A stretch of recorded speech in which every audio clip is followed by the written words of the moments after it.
Hello! In today's video, I would like to talk about chemistry, testing, and exploration, especially when color is concerned. So, I consider myself to be a somewhat occasional shooter. I think I shoot a decent amount overall, but I'm not constantly shooting tons of film, and I don't regularly have a large quantity of scrap film that I'm willing to risk on potentially expired chemicals. So why do I do my own film processing then? Well, it's kind of a combination of laziness and impatience. I really don't want to have to drive to the other side of town twice every time I have some film I want to process, because the nearest good lab is in a place I really don't have any other reason to go as part of my daily routine. Also, with impatience, I don't really want to wait a few days, or over a week if I mail it out to a lab that's farther from where I live. Once I have the film shot, I'd kind of like to process it and see what's on it. Now, with black and white, I've been able to manage this fairly well by using HC110, which has a concentrate that pretty much lasts forever, and I can mix it on demand and use it one shot. I've had very good success with this approach. Color, on the other hand, doesn't lend itself so well to that. So, about 6 weeks ago, I mixed up the Fuji Hunt Express C41 kit. A kit that's designed to make about 5 liters of chemistry, which is actually a lot for me, but this particular type of kit doesn't really come in smaller quantities. I initially mixed up 1 liter of everything.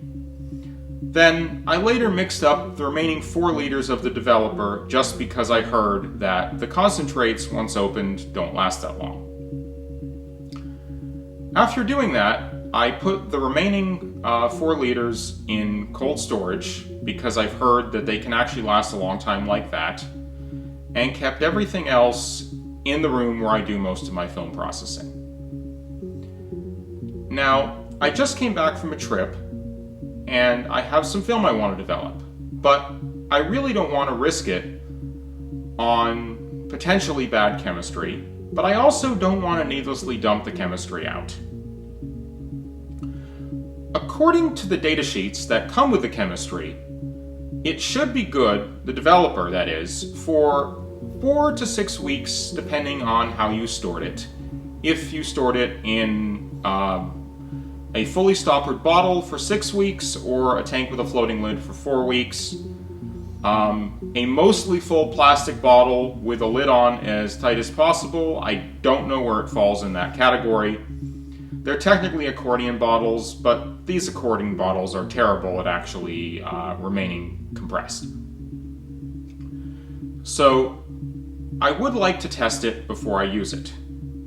To do that, since I'm not one of those people who has an endless supply of shot film he doesn't care about, I decided to get what is my understanding that all the mini labs use. I got a box of something called control strips. Now, both Fuji and Kodak make these. I picked Fuji because I'm using Fuji chemistry, and because, based on the appearance of the box, I'm guessing these are pre-cut. The Kodak ones come in a notched spool that I would have to snip blindly in a changing bag. Now, my understanding is that the way these work is you take a strip, run it through your usual development process, and then compare the results against a control strip that they give you. If it looks good, you're good to go. If it doesn't, I'm hoping it makes it easy to figure out what went wrong. Now, I think the reason you don't hear much about these in a hobbyist setting is because they are kind of expensive. This box of 50 strips was, I want to say, 80-ish, maybe a little more, which sounds kind of crazy, but if you value the contents of your film, and you look at what film prices are doing these days, and you keep in mind that if you stick this in the freezer, it's probably going to last a long time, it might be a worthwhile investment. Or if you're just like me, and your reason for processing your film is impatience and not saving a few bucks, this could also help with peace of mind. This particular box says it expires sometime next year, but I'm hoping that's conservative. So what are these? It says they're pre-exposed, sensoriometrically exposed film strips for use in processing control. That comes with a standard reference strip. So this is basically film that's been exposed by a machine that makes sure everything on it is a good representation, and it comes with a control strip that you can then compare against once you're done. So without further ado, I'm going to go crack this box open, load a strip into my tank, and we'll process it and see what comes out.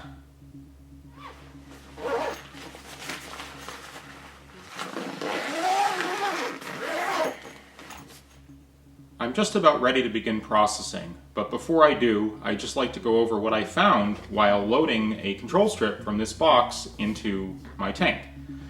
So inside here were about 5 individually closed packages of strips. And each one of those strips was a piece of 35mm film, about this long with a notch on one side. In addition, there was this sample strip, which shows what those strips are supposed to have on them when they're processed, and 2 little notes showing correction factors for the strip when you're comparing. These say on the back, the correction factors must be applied to your densitometer readings from the reference strip before the readings are used to reference values for your process, and do not use these factors in any other reference strip. So if you're really trying to calibrate everything perfectly, these are the correction numbers that you use when doing it.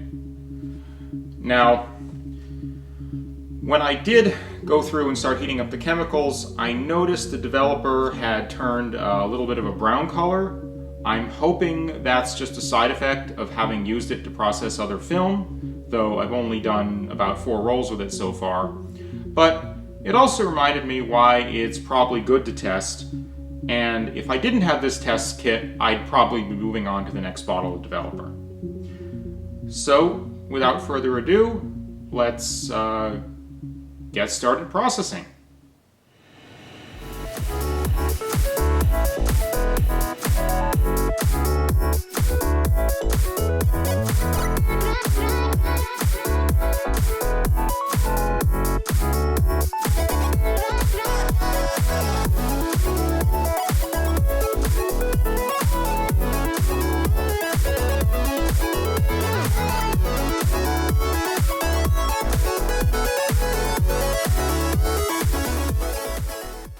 So I finished processing the test strip, had lunch, allowed it to dry, and spent a little too much time scanning these strips, and I have some interesting results. But until then, I'd first like to say I did a little looking and noticed that these 2 sets of corrections are actually not the same.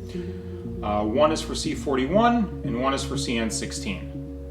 What I couldn't really figure out is what is the difference between the 2. On a Fuji website, they say CN16 is a chemistry for their mini-lab machines, and everything else on that page talked about C41. If you go by hearsay in internet forums, some people say CN16 is the Fuji name for C41. Some say CN16 is the older Fuji name for what Fuji now calls C41. But if the corrections are different, I have a hard time believing they're the same thing. But anyways, not going to waste much more time on that. What I would like to talk about is the test strips. So right here is the strip that came with the box, and here is the strip that I just developed. Now, at a very casual glance, they look almost identical. If you look closer with a loupe, what you'll notice is the film base colors are exactly the same.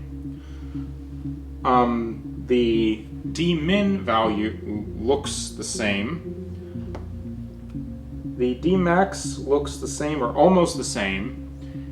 And there are very, very subtle differences in the intensity of the wide patch, the high density patch, and the low density patch.